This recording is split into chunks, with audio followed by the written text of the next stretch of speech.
Good evening class 6 students, how are you? कैसे हैं आप सब लोग? आई होप सभी अच्छे होंगे, मज़े में होंगे, स्वस्थ होंगे। तो आपकी बुक है इंग्लिश की जिसका नेम है बर्ड्स ऑफ पैराडाइज। देखिए, पैराडाइज एक बर्ड का नाम भी है, ठीक है। और यहाँ लिखा है बर्ड्स ऑफ पैराडाइज, मतलब स्वर्ग के पक्षी। पक्षी कहाँ के? स्वर्ग के। तो स्वर्ग तो आपने सुना ही होगा कि बहुत ही खूबसूरत प्लेस है जहाँ पे सब जगह ब्यूटीफुल थिंग्स है और पीस ही पीस है वहाँ पे। तो ये है आज हम जो हमारी पोम है इसको पढ़ेंगे हम, और इसकी जो राइटर हैं वो है क्रिस्टिना रोसेटी। तो है why and where force the objective behind reading the given poem. जो आपको पोएम दी गई है उसका ऑब्जेक्टिव, उसका उद्देश्य क्या है? Is to make the student aware that birds are beautiful creature on the earth. ये है कि इनको बच्चों को जागरूक करना। जो बच्चे आजकल के हैं जो धीरे धीरे देखो पेड़ कटते जा रहे हैं ना, हम लोग के जो ट्री है वो कटते जा रहे हैं, तो बर्ड्स भी बहुत ही कम हो गए हैं। हम पहले जितनी आवाज़ें सुनते थे बर्ड की अर्ली इन द मॉर्निंग, वो अब नहीं सुनाई देती है। तो स्टूडेंट भी अवेयर हो जाए, वो भी समझे कि बर्ड्स जो है बहुत ही ब्यूटीफुल क्रिएचर है हमारी धरती पर, हमारी पृथ्वी पर। Everything they do is fascinating. और ये बहुत सारी चीज़ें करती है जिसको देख के हम लोग अट्रैक्ट होता है, उसको देख के मोहित हो जाते हैं। Through this poem the student will learn to appreciate to love of the creature manifested in the sweet song of bird. इस लेसन में स्टूडेंट ये सीखेंगे कि जो प्यार की जो प्रशंसा है, ठीक है, वो इस जो ये जो पक्षी जो गा रहे हैं उसको हम कैसे मैनिफेस्ट कर सकते हैं। तो बर्ड्स जो भी एनिमल, देखिए इंसानों में भेदभाव होता है, जानवरों में, पशु पक्षियों में कोई भेदभाव नहीं होता, कुछ भी नहीं होता। वो ह्यूमैनिटी को जानते हैं कि वो क्या होती है ना। तो जब ये गाएंगे करेंगे तो हमारा भी जो मन है ना इनकी तरफ चला जाता है। इतना सुंदर ये गाते हैं और ये हमें ये सीख देते हैं कि हमें हमेशा प्यार से रहना चाहिए। तो मैनिफेस्ट करते हैं, उसको ध्यान करते हैं और ये मानते हैं कि नहीं, जो भी चीज़ ये बोलते हैं वो पूरी हो जाती है। तो उनकी आवाज़ में मैनिफेस्ट, ठीक है। Golden winged, silver winged, golden पंख और सिल्वर पंख, विंग्ड विथ फ्लैशिंग फ्लेम। और ये कैसे हो रहे हैं? जैसे कि फ्लैशिंग फ्लेम हो, जो जलती हुई आग होती है ना, उस तरह से इनके जो पंख हैं उस तरह से पंख है। कौन से कलर के? गोल्डन है, सिल्वर है, ठीक है। तो गोल्डन और सिल्वर जो कलर पंख है ना, ये पैराडाइज के होते हैं। तो पैराडाइज को ही, पैराडाइज जो बर्ड है उसी को ही स्वर्ग के पक्षी बोला गया। तो इनके जो पंख होते हैं, इसकी वीडियोस भी आपके साथ में लगा दी जाएगी, उसको देखिएगा। तो इनके जो पंख हैं वो गोल्डन है, सिल्वर है, और जब ये पूरे पंखों को ऐसे फैलाते हैं तो वो एकदम फ्लैशिंग फ्लेम की जैसे होते हैं, जैसे कि जब आग जलती है उसका जो कलर होता है वैसे हो जाते हैं। सच ए फ्लाइट ऑफ बर्ड आई सा, ऐसे पक्षियों को मैंने उड़ते हुए देखा। राइटर कहती हैं ऐसे पक्षियों को मैंने उड़ते हुए देखा। बर्ड्स विदाउट ए नेम, जिसका कोई नाम नहीं है। Singing song in their own tongue, अपनी ही भाषा में ये पक्षी गाते हैं। Songs of songs they came, और जब वो गाना गाते हैं तो इस अपनी भाषा में गा रहे हैं और वो गाना गा गा के एक दूसरे को बुलाते हैं। दे कैम, और वो आते हैं। वन टू अनदर कॉलिंग, एक दूसरे को आवाज़ देते हैं, ठीक है। अपनी भाषा में जो पक्षी हैं वो कुछ बोल रहे हैं, कुछ गा रहे हैं, और गा गा कर वो एक दूसरे को बुला रहे हैं। ईच आंसरिंग ईच, और हर कोई उसका आंसर भी देता है, ठीक है। हर कोई उसका आंसर भी दे रहा है, यानी पक्षी आपस में आंसर भी दे रहे हैं। वन टू अनदर कॉलिंग, एक दूसरे को बुलाने के लिए। इन देयर प्रॉपर स्पीच, अपनी खुद की प्रॉपर भाषा में। High above my hat they wheeled, wheeled means चक्कर लगाना, ठीक है। ये जो ट्रांसलेशन किया गया आप लोगों के लिए किया गया। High above my hat they wheeled, वो मेरे सिर के ऊपर चारों ओर चक्कर लगाते हैं। फार आउट टू रीच, और कहाँ पे? और वो दूसरी तरफ पहुँच जाते हैं और दूर पहुँच जाते हैं। On wings of flame they went and came, जब वो उड़ते हैं ना अपने पंखों को फैला के, तो उनके जो पंख हैं जो एकदम फ्लेम की जैसे, पता है जैसे ऑरेंज कलर का, दे वेंट एंड कम, तो अपने पंखों को फैलाकर वो जाते हैं और आते हैं। ठीक है, अपने पंखों को फैलाकर एकदम फ्लेमिंग जैसे एकदम ऑरेंज से कलर के जो पंख हैं उनको फैलाते हैं और फैलाकर आते हैं और जाते हैं, यानी कि खूब ऊंचा वो उड़ते हैं।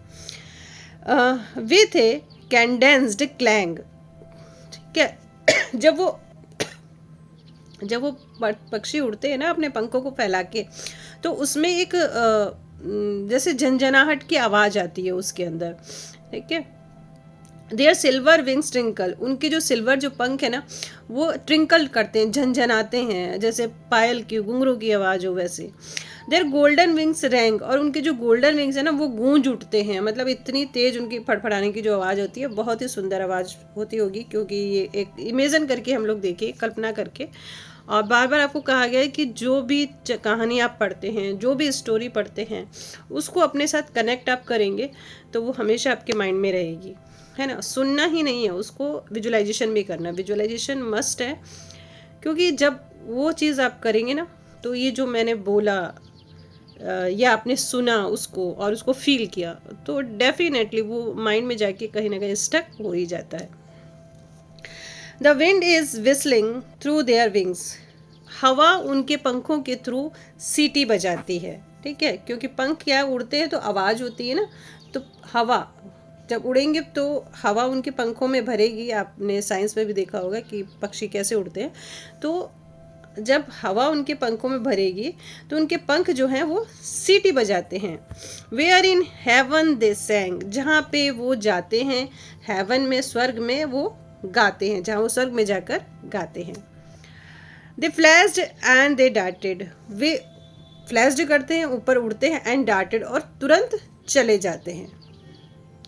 ठीक है, वो फ्लैश्ड मतलब फड़फड़ाया उन्होंने, उड़ा, और दे डार्टेड तुरंत ही चले गए। A while before mine eyes, कुछ ही देर में मेरी आंखों से सामने। ठीक है, या बिफोर मतलब पहले नहीं, आंखों के सामने। माउंटनिंग माउंटनिंग माउंटिंग स्टिल, कहाँ चले गए वो, और पहाड़ों पे पहाड़ों पे पहाड़ों पे और ऊपर पहाड़ों पे। In has to scale the sky, और इतनी जल्दीबाजी में है कि वो आसमान को छू लेंगे, आसमान को छूने की उन्हें बहुत जल्दी है। किसको? Yes, bird of paradise. Birds without A nest on the earth, birds of paradise, birds of paradise जो इस धरती पर बिना घोंसले के हैं, बिना उनका कोई घर नहीं है, वैसे ही वो रहते हैं। तो कहाँ रहते हैं वो? पेड़ों पे रहते हैं, घोंसला बना के नहीं रहते हैं। तो ये थी हमारी स्टोरी, सॉरी पोएम। अब आते हैं हम लोग इस पे क्वेश्चन आंसर पे।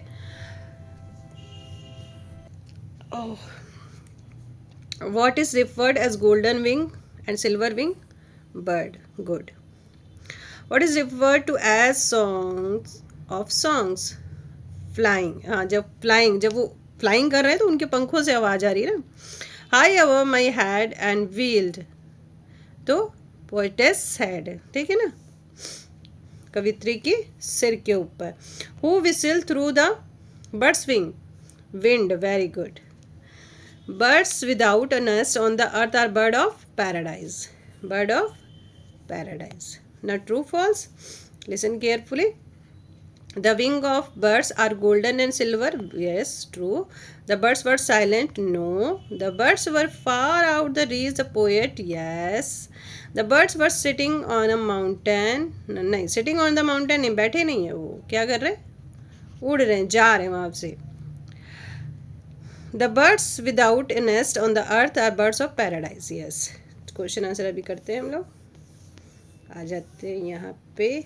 चलिए, change the following affirmative sentence into negative, किसमें बदलना है? नेगेटिव में। तो जल्दी से देखिए, जहाँ जहाँ हेल्पिंग वर्ब देखेंगे उसी के बाद हमें नॉट का यूज लगाना है, बाकी एज इट है। ठीक है ना। अब यहाँ इज है, the teacher is, sorry, today is a fine day, तो today is not a fine day. Clear?